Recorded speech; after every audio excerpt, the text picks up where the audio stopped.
যিনি গালি দেবেন উনি গালি দেওয়া পরিবার থেকে উঠে এসেছে, আপনি কানে নেবেন কেন?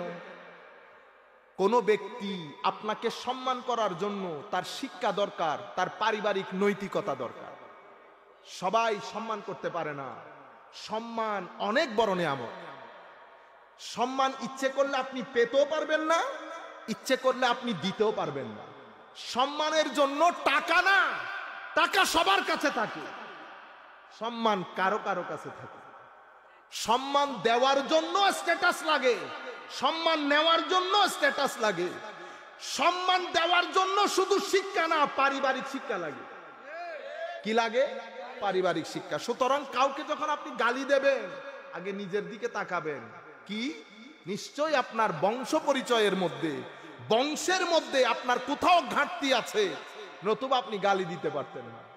আপনি যে রাস্তায় দাঁড়াই গাড়ি দাঁড় করাই ফেললেন, হু হা করলেন, আপনি যে স্কুলের মধ্যে ইফটিজিং করলেন, এগুলার মূল ঝামেলা হচ্ছে পারিবারিকভাবে।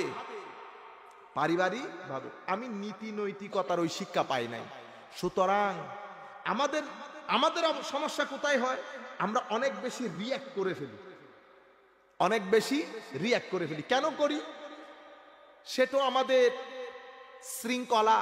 এই যে আমি আপনাকে পরিষ্কারের কথা বললাম না, আমি চাচ্ছি না ওই রাস্তা দিয়ে ঢুকতে, ওইটা দিয়ে ঢুকলে আর বের হওয়া যাবে না। যখন আপনার পরিবেশ পরিস্থিতির মধ্যে অপরিচ্ছন্ন থাকবেন, আপনি অপরিচ্ছন্ন পরিবেশ এবং অনৈতিক জীবন, এই দুইটা মিলে আপনার জীবনকে রিঅ্যাক্টিভ করে ফেলে, ঠাস করে আপনি গাড় ধরে ফেলবেন। কেন? কারণ হচ্ছে আপনি মানসিকভাবে সুস্থ না। মানসিকভাবে সুস্থ ব্যক্তি স্থির হয়, মানসিকভাবে সুস্থ ব্যক্তি শান্ত প্রকৃতির হয়, কথায় কথায় গালি দিবে না, কথায় কথায় ধরে ফেলবে না। মনে রাখবেন, আমরা যাদের কাছে এই অভ্যাসগুলো আছে, আমরা আস্তে আস্তে ত্যাগ করতে হবে না, কারণ কবর কিন্তু তৈরি আছে। হায় হায়, এটা আলিঙ্গন করার জন্য তৈরি আছে, আল্লাহ পাক জানে আরো কত কিছুর জন্য তৈরি আছে। সুতরাং আমরা কিছু জিনিস এখান থেকে শিখে যেতে হবে। আপনারা বুঝতে পেরেছেন? একটু দরুদ শরীফ পড়ি। সাল্লে আলা রাসূলিনা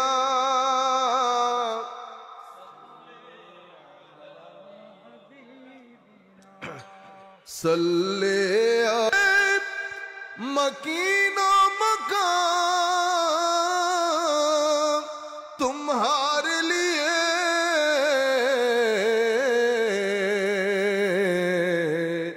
चुनियो चुना तुम्हारे लिए बने दो जहां तुम्हारे लिए सल्ले अला रसूलना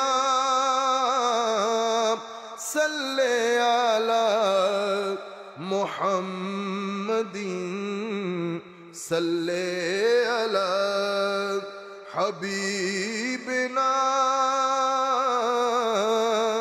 सल्ले अला मुहम्मदिन।